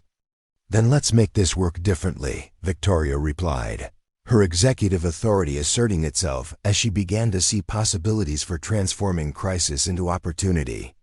"Marcus obviously has capabilities that could be valuable for national security investigations, and I have resources that could support expanded protection arrangements." Marcus found himself at the center of a conversation that was rapidly evolving beyond his immediate concerns about survival and safety. Victoria's proposal suggested possibilities for employment and partnership that could provide financial security for his family, while utilizing his military training in meaningful service to others. But it also meant accepting responsibilities and risks that could affect Aria's safety and their quiet life together. The decision required consideration of factors that went far beyond immediate tactical concerns. Marcus needed to evaluate the long-term implications for his relationship with his daughter, the potential for continued danger to their family, and his own willingness to return to the kind of high-stakes operations that he had left behind when he chose civilian life and single parenthood. Sarah observed the developing conversation with the interest of someone who understood both Marcus's capabilities and the personal costs that such commitments could extract from individuals with families and civilian obligations. Her own transition from military to civilian law enforcement had taught her about the challenges of balancing professional demands with personal relationships and family responsibilities. "This is a decision that affects more than just you," Sarah said to Marcus with a directness that characterized their friendship. You need to think about what this means for Aria and whether you're prepared to return to the kind of life that involves constant risk and uncertainty. Marcus understood the truth of her observation, but he also recognized that his intervention in Victoria's protection had already transformed their situation in ways that eliminated the possibility of simply returning to their previous life. The people behind the assassination plot now knew about his capabilities and his willingness to interfere with their operations. His family's safety might depend on continued involvement rather than withdrawal from the situation. But more fundamentally, Marcus found himself genuinely committed to Victoria's protection and impressed by her character and leadership under extreme pressure. Their brief partnership had revealed compatibility and mutual respect that suggested possibilities for collaboration that could benefit both of them while serving broader purposes related to national security and international business relationships. The warehouse meeting concluded with tentative agreements about protection arrangements and investigation procedures, but with recognition that final decisions would need to wait until threat assessments could be completed and Victoria's federal testimony could be recorded and analyzed. Marcus would have the evening to consider her proposal and discuss the implications with Aria, whose understanding and support would be essential for any long-term commitments. As they prepared to leave the warehouse through separate routes designed to maintain operational security, Victoria approached Marcus with an expression that combined gratitude with something deeper and more personal that reflected their shared experience of danger and mutual dependence. "Whatever you decide about the future, I want you to know that today you saved my life," she said quietly. "And you did it because you believed it was the right thing to do, not because of any expectation of reward or recognition. That kind of integrity is rare in my world." Marcus felt the weight of her words and the sincerity behind them, understanding that their crisis had created the foundation for a relationship that transcended the normal boundaries between employer and employee, between different social and economic backgrounds, between people whose lives had been shaped by entirely different experiences and opportunities. "We're not finished with this yet," he replied. His voice carrying commitment surprised him with its intensity. "These people made a mistake when they decided to target you, and they made a bigger mistake when they put my daughter at risk by involving us in their operation." Victoria understood that she was witnessing the emergence of a partnership that could transform both their lives while addressing threats that went far beyond their individual safety and security. Marcus's dedication to justice and protection, combined with her resources and business connections, created possibilities for collaboration that could serve broader purposes while ensuring their mutual safety and success. The evening sky over Brooklyn carried the promise of new beginnings as they separated to address their immediate responsibilities, but both understood that their lives had been permanently changed by the events of the day. The assassination plot had revealed threats and opportunities that would require continued cooperation and shared commitment to principles that neither of them was willing to compromise. Marcus drove through the darkening city toward his daughter and the conversation that would determine their family's future, while Victoria entered federal protection with plans already forming for partnerships and collaborations that could transform crisis into opportunity for service and success that neither of them could achieve alone. The conspiracy that had brought them together continued to unfold in ways that would test their resolve and their growing trust in each other. But the foundation had been established for a relationship that could weather the challenges ahead, while creating new possibilities for both their personal lives and their professional collaboration in service to others. The federal safe house in upstate New York represented everything Marcus had hoped to leave behind when he chose civilian life over continued military service. The nondescript farmhouse sat on 40 acres of carefully monitored territory, equipped with surveillance systems, communication facilities, and defensive preparations that could withstand sustained assault from professionally trained adversaries. But for Marcus, the secure environment felt less like protection and more like a return to the operational lifestyle that had cost him precious time with Isabella and now threatened to disrupt his relationship with Aria. 3 days had passed since his testimony to federal investigators. 3 days of detailed briefings about international terrorism financing, Middle Eastern political networks, and corporate espionage operations that painted Victoria's assassination attempt as one component of a much larger conspiracy. The scope of the investigation had expanded to include congressional oversight committees, intelligence agencies, and diplomatic channels that transformed their personal crisis into a matter of national security, requiring resources and coordination at the highest levels of government. Victoria adapted to the restrictions of protective custody with the same pragmatic efficiency she brought to complex business negotiations, using secure communication channels to maintain contact with essential personnel while coordinating damage control for Pinnacle Industries. But Marcus could see the strain in her carefully controlled expressions, the way she held herself with rigid composure that suggested enormous effort to maintain professional functionality while processing the personal trauma of surviving an assassination attempt. The revelation that emerged during the federal investigation struck both of them with devastating force. The conspiracy behind Victoria's targeted killing originated not from foreign adversaries or business competitors, but from within the highest levels of American corporate and political leadership. A coalition of defense contractors, energy companies, and political operatives had identified Victoria's success in building cooperative relationships between American and Middle Eastern business communities as a direct threat to their profit margins and strategic objectives. Her ability to negotiate peaceful, mutually beneficial partnerships reduced demand for military contracts, weapons sales, and the kind of ongoing regional instability that justified massive government expenditures on defense and security services.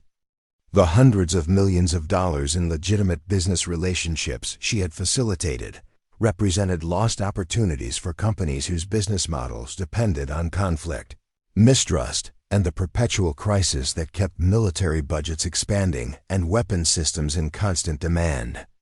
The assassination plot had been designed not merely to eliminate Victoria personally, but to create the appearance of Middle Eastern terrorist action that would justify retaliatory measures, increased military presence in the region, and the suspension of cooperative business programs that were reducing tensions and building economic interdependence between former adversaries. Marcus felt sick as he absorbed the implications of what they had discovered.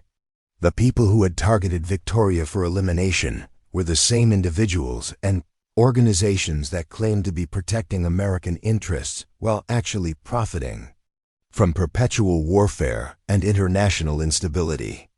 Their willingness to murder an American citizen to preserve their revenue streams demonstrated corruption that reached the highest levels of corporate and governmental authority. But the investigation also revealed something that chilled Marcus even more deeply. The conspiracy had identified him as a significant threat, not because of his intervention in Victoria's protection, but because of his potential value as a witness with both military credibility and Arabic language skills that could expose the fabricated intelligence they had planned to use in justifying their retaliatory operations. His elimination had been planned as a secondary objective that would remove someone whose testimony could undermine the narrative they intended to construct around Victoria's assassination. The realization that Aria had been living in danger because of his father's background and capabilities filled Marcus with rage and determination that surprised him with its intensity. Detective Sarah Mitchell visited the safe house on the 4th day, bringing with her intelligence updates and a proposal that would determine the future direction of both Marcus's and Victoria's lives. Her expression carried the kind of focused determination that Marcus remembered from their most dangerous military operations, situations where survival depended on making difficult decisions quickly and following through with absolute commitment. "We have enough evidence to bring criminal charges against 12 individuals," including 2 sitting congressmen and a deputy secretary of defense, Sarah announced without preamble. But prosecuting this case will require testimony from both. A view that could take months to complete and will definitely make you permanent targets for retaliation. Victoria responded with the kind of analytical thinking that had built her business empire, immediately focusing on practical implications rather than becoming overwhelmed by the political complexities they were facing. What kind of protection would be available during the prosecution phase, and what happens to our lives afterward? Sarah's answer revealed both the strengths and limitations of the federal witness protection program when dealing with high-profile cases involving powerful adversaries with extensive resources and political connections. Complete relocation with new identities would be possible, but it would mean permanently abandoning your current lives, careers, and relationships. The alternative is accepting ongoing security arrangements that would provide protection but limit your freedom and privacy indefinitely. Marcus understood immediately that neither option would allow him to provide Aria with the stable, normal childhood he had promised himself when he left military service. Witness protection would separate them from everything familiar and secure, while ongoing federal security would transform their home into another version of the safe house environment he was already finding suffocating and isolating. But Victoria surprised both Sarah and Marcus with a third alternative that demonstrated the innovative thinking and strategic planning capabilities that had made her successful in international business. What if we created our own security and investigation company, specializing in the kind of threats we've just experienced? The proposal emerged from her recognition that the conspiracy they had uncovered represented only one example of a much larger pattern of corporate and political corruption that threatened legitimate businesses and international relationships throughout the global economy. Marcus's combination of military training, cultural expertise, and demonstrated integrity could be the foundation for a private security firm that would serve clients facing similar threats while operating with the independence and flexibility that government agencies often lacked. Sarah listened to Victoria's proposal with growing interest, understanding that such an arrangement could provide both protection and meaningful employment while allowing Marcus and Aria to maintain more control over their lives and circumstances. It's unconventional, but it could work if you have sufficient resources and the right kind of government support. Victoria's business connections and financial resources could provide the startup capital and client base necessary to establish a successful security consulting firm, while Marcus's operational expertise would ensure the kind of professional competence that would attract high-value contracts and build industry reputation. But the partnership would also require enormous trust and compatibility between people whose backgrounds and life experiences had been shaped by entirely different circumstances and priorities. Marcus found himself considering possibilities that seemed to bridge the gap between his desire for meaningful work and his commitment to providing Aria with stability and security. A private security firm would allow him to use his military training and service to others while maintaining enough control over his schedule and commitments to remain actively involved in his daughter's daily life and development. "There's something else you need to know," Sarah continued, her expression shifting to reveal information that would affect their decision-making process. "The investigation has identified at least 6 other business leaders who are potential targets for similar operations. If you decide to move forward with this security firm, you would have immediate clients who need exactly the kind of protection and expertise you could provide." The revelation that other innocent people were facing the same kind of lethal conspiracy that had targeted Victoria added moral urgency to their planning and decision-making process. Marcus's protective instincts, refined through military service and single parenthood, responded immediately to the knowledge that his capabilities could save lives and prevent the kind of violence that destroyed families and communities. But He also understood that accepting such responsibilities would require Aria's understanding and support, and that his decision would affect not only their financial security, but also their safety and privacy for years to come. The conversation that would determine their future could not be postponed any longer. Victoria requested private time with Marcus to discuss the personal implications of their potential partnership, recognizing that her proposal would fundamentally alter both their lives and create professional and personal relationships that would require careful navigation and clear boundaries. They walked together through the secure perimeter of the safe house property, their conversation protected by electronic countermeasures that ensured privacy from surveillance, while allowing them to speak freely about concerns and expectations. "I need you to understand that this isn't just about business for me," Victoria said, her usual professional composure giving way to vulnerability that revealed the depth of her gratitude and respect for Marcus's intervention in her protection. "What you did when you warned me about the assassination attempt, the way you risked everything to keep me safe, that showed me something about character and integrity that I had almost given up hoping to find." Marcus felt the sincerity of her words and understood that their partnership would involve emotional dimensions that went beyond conventional business relationships.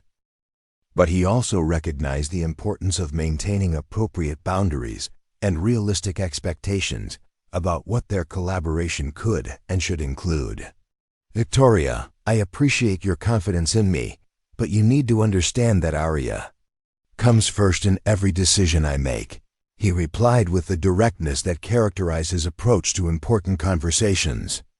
"If this partnership ever conflicts with my responsibilities as her father, she wins every time without question or compromise." Victoria's response revealed both her business acumen and her genuine understanding of the priorities that motivated Marcus's choices and commitments. "I wouldn't expect anything different, and frankly, your dedication to your daughter is one of the reasons I trust you completely. Someone who puts family first is someone who understands what really matters in life." Their conversation continued as they walked through the rural landscape that surrounded the safe house, discussing practical arrangements, financial structures, and operational procedures that would allow them to build a successful security firm, while maintaining the personal relationships and family commitments that gave their lives meaning and purpose. Marcus learned that Victoria's wealth was even more substantial than he had realized, but that her approach to money reflected values and priorities that emphasized service and responsibility rather than luxury and status. Her proposal for their business partnership included profit-sharing arrangements that would provide financial security for his family, while allowing him to build equity and ownership in a company that could serve others facing similar threats. But more importantly, he discovered that Victoria's business success had not eliminated her desire for genuine friendship and partnership with someone who valued her as a person rather than as a source of financial opportunity or professional advancement. Their shared experience of danger and mutual dependence had created the foundation for trust and respect that could support both business collaboration and personal friendship. As evening approached, they returned to the safe house to find that Sarah had arranged for Aria to visit under secure transportation and protection protocols that would allow Marcus to discuss their future plans with his daughter and gather her input about decisions that would affect her life and education. Aria's arrival transformed the sterile environment of the safe house into something that felt more like home, her presence providing emotional grounding that reminded Marcus of his primary motivations and responsibilities. But she also demonstrated the kind of mature understanding and adaptive thinking that consistently impressed adults who encountered her intelligence and insight. "Dad, is this about the lady you helped?" Aria asked after receiving a simplified explanation of their current circumstances and the decisions they were facing about their future. Marcus was continually amazed by his daughter's ability to identify essential elements of complex situations and ask questions that went directly to the heart of important issues. "Yes, sweetheart. We helped her, and now we're trying to decide if we want to keep helping her and other people who need protection." Aria considered this information with the thoughtful concentration she brought to challenging school assignments, processing implications and consequences that demonstrated reasoning abilities far beyond her chronological age. Would we still live in our apartment?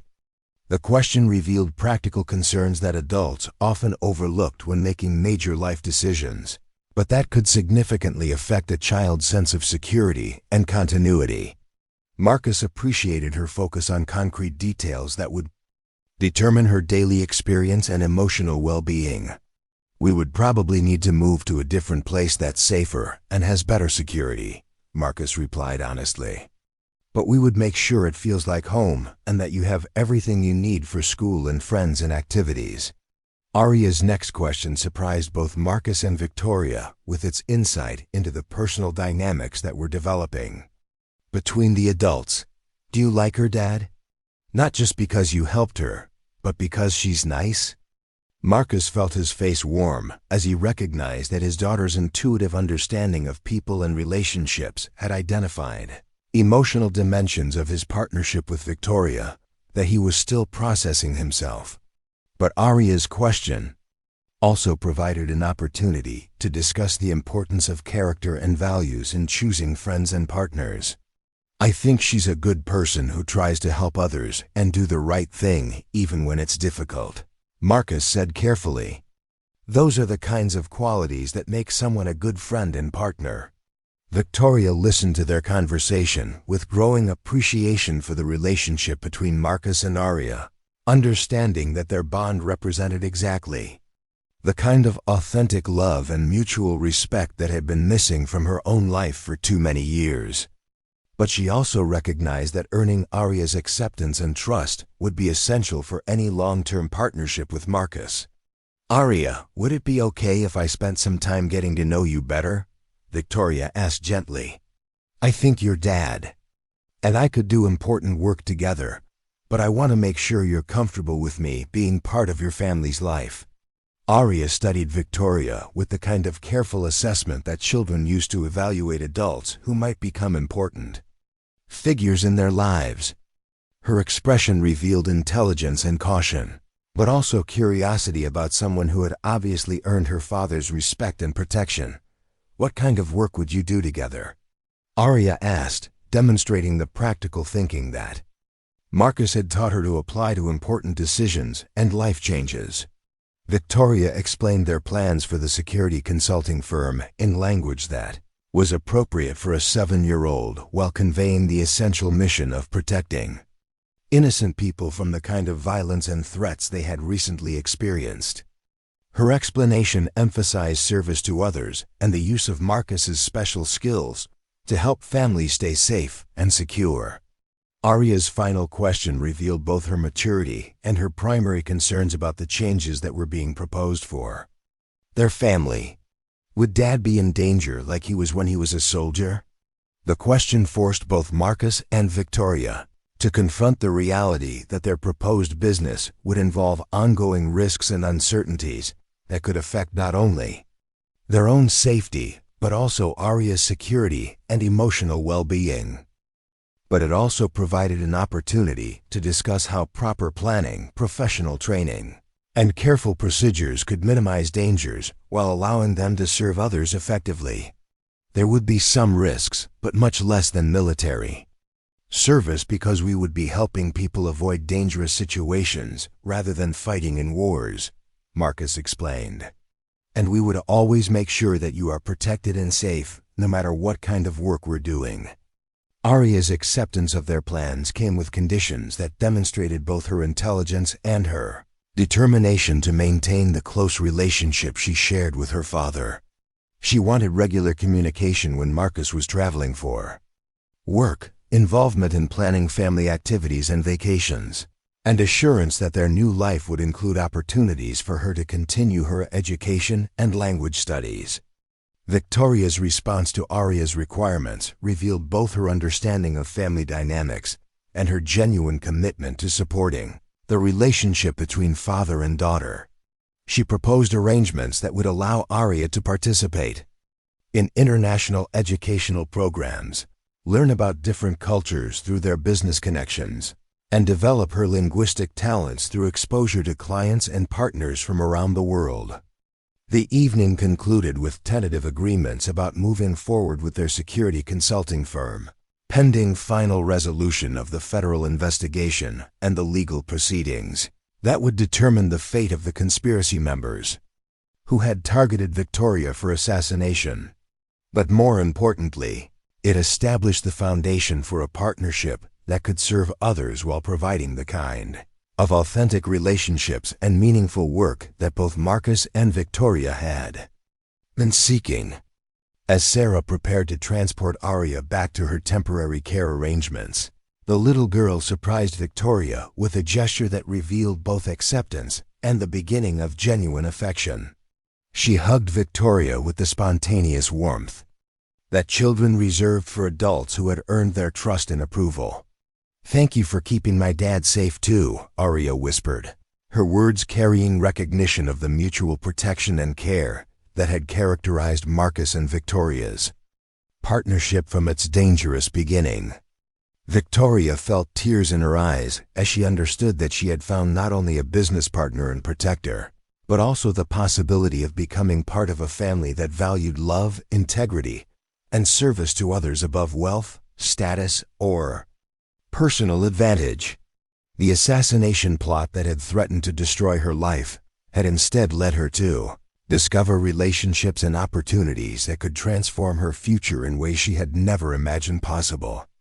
18 months later, Marcus Rodriguez stood in the conference room of Rodriguez Chen Security Solutions, watching Aria practice her Mandarin with their newest client, a technology executive whose innovative green energy patents had made him a target for industrial espionage. The little girl had become an unofficial cultural ambassador for their firm, her remarkable linguistic abilities and natural diplomacy helping to bridge communication gaps that could complicate protection assignments. Their company had grown from an ambitious proposal in a federal safe house to one of the most respected private security firms on the East Coast, specializing in protecting business leaders, inventors, and activists whose work challenged established power structures or threatened corrupt profit margins. Each case they accepted reinforced Marcus's conviction that their partnership served essential purposes that extended far beyond financial success.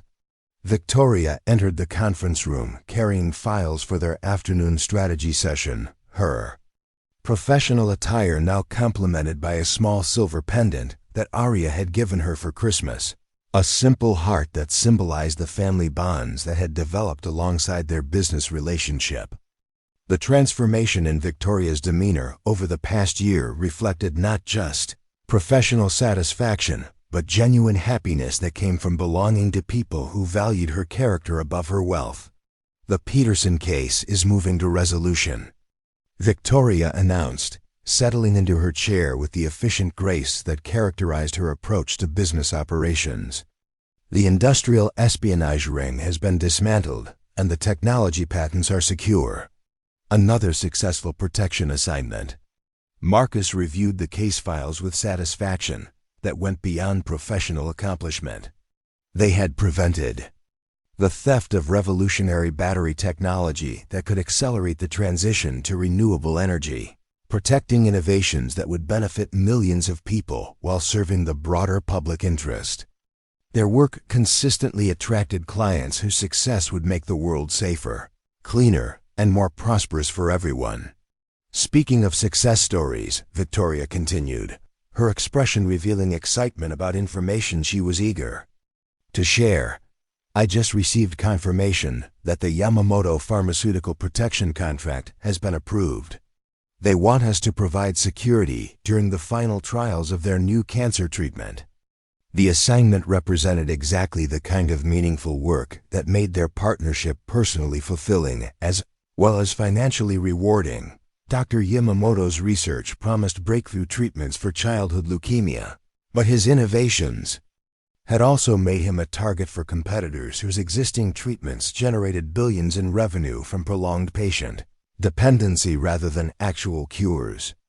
Aria looked up from her language practice with interest that demonstrated her growing understanding of their family business and its impact on others. "Dad, does this mean you'll be helping kids like me who get sick?" Marcus felt the familiar warmth that came from his daughter's ability to identify the human dimensions of their work and understand how their professional choices affected real families facing serious challenges. "That's exactly what it means, sweetheart. We're going to make sure the doctor stays safe so he can finish his research and help children get better." The conversation was interrupted by a soft chime from the security system that monitored their office building, indicating the arrival of an unexpected visitor whose identity would need to be verified before access could be granted. Marcus checked the surveillance monitors and recognized Detective Sarah Mitchell approaching their reception area with someone whose federal credentials suggested important developments in their ongoing consultation work. Sarah's visit brought news that would affect both their current operations and future planning. The successful prosecution of the conspiracy members who had targeted Victoria had created precedents for investigating similar networks throughout the government and corporate sectors. Their testimony and evidence had opened floodgates of investigation that were exposing corruption at levels that shocked even experienced law enforcement professionals. "We're identifying new cases every week where legitimate businesses and activists are being targeted by the same kind of conspiracy networks you uncovered," Sarah explained during their briefing. "The demand for your kind of specialized protection services is growing faster than we anticipated." The federal agent accompanying Sarah introduced himself as Director James Patterson from a joint task force created specifically to address the intersection of corporate corruption and national security threats. His presence indicated that their work had attracted attention at the highest levels of government and that new opportunities for collaboration were emerging. "Your firm has developed capabilities and expertise that complement our official investigations, while providing services we can't offer through government channels," Director Patterson explained. "We'd like to discuss expanding our partnership to include consulting on cases that require your unique combination of skills and independence." Victoria listened to the proposal with the analytical focus she brought to major business decisions, understanding that federal consultation work could provide both credibility and resources while maintaining their autonomy to choose clients and cases that aligned with their values and priorities. Marcus recognized that such partnerships could enhance their protective capabilities while connecting them with larger networks of professionals who shared their commitment to justice and public service. But he also remained focused on ensuring that any expansion of their operations would be compatible with his responsibilities as Aria's father and their commitment to maintaining normal family life. "What kind of time commitments and travel requirements would be involved?" Marcus asked, his question reflecting priorities that both Sarah and Director Patterson understood and respected. The discussion that followed revealed arrangements that would allow their firm to maintain its current client base while taking on selected federal consulting assignments that matched their expertise and availability. The collaboration would provide access to intelligence resources and coordination capabilities that could enhance their effectiveness while serving broader national security interests. But the most significant development emerged when Director Patterson revealed that their success had inspired similar partnerships with other former military personnel who possessed specialized skills and cultural knowledge that could serve protective and investigative purposes. "You've created a model that we'd like to replicate in other regions and with other capabilities," Director Patterson explained. Former special operations personnel with language skills and cultural expertise could provide exactly the kind of security services that legitimate businesses need to operate safely in hostile environments. Victoria understood immediately that they were being offered the opportunity to franchise their business model while maintaining ownership and control of their original operations. The proposal could transform their successful local firm into A national network that would provide meaningful employment for military veterans while serving clients who needed protection from corruption and violence. Aria's presence during their business discussions had become natural and comfortable for everyone involved. Her insights and questions often revealing considerations that adults missed because of their focus on complex operational details. Her contribution to their afternoon planning session demonstrated the kind of practical thinking that had made her valuable to their business operations. If you help more dads like mine start their own companies, would their kids be able to learn languages together? Aria asked, her question revealing social needs that could be addressed through their expanding network. Victoria's response reflected both her business acumen and her growing understanding of family dynamics through her relationship with Marcus and Aria. That's an excellent idea. We could create educational programs that connect families in our network while providing cultural training that helps everyone do their jobs better. The concept of combining business expansion with family support services appealed to Marcus because it addressed one of his ongoing concerns about maintaining normal childhood experiences for Aria while building their security consulting firm. A network of families with similar backgrounds and values could provide social connections and educational opportunities that would enrich her development. As their planning session continued into the evening, Marcus reflected on the journey that had brought them from a desperate assassination attempt to a thriving business partnership that served others while providing the kind of authentic relationships and meaningful work that both he and Victoria had been seeking throughout their adult lives. Their success had come not from compromise or calculation, but from commitment to principles and willingness to risk everything for the protection of innocent people. The same values that motivated Marcus's military service and single parenthood had guided their business decisions and created opportunities that neither of them could have achieved alone. Victoria's transformation from isolated corporate executive to engaged family member and business partner demonstrated how genuine relationships could flourish when based on character and shared values rather than financial advantage or social status. Her wealth had provided resources for their business success, but her personal growth had come from discovering the joy of belonging to people who loved her for herself. The evening concluded with Aria helping to organize files and prepare materials for their next day's client meetings. Her involvement in their business operations reflecting both her intelligence and her desire to contribute to work that helped other families stay safe and secure. Her presence transformed their professional environment into something that felt more like family collaboration than conventional corporate activity. Marcus tucked Aria into bed in their apartment above the office, a living arrangement that provided security while maintaining the close family bonds that remained his highest priority. Their new home reflected both prosperity and practicality, comfortable without being ostentatious, secure without feeling like a fortress. "Dad, I like our new life," Aria said as he turned off her bedroom light, her words carrying the contentment that came from understanding that their choices had created exactly the kind of family and purpose that honored her mother's memory while building something positive for their future. Victoria joined them for their evening routine, her participation in bedtime stories and homework help having become natural and welcome over the months since their partnership began.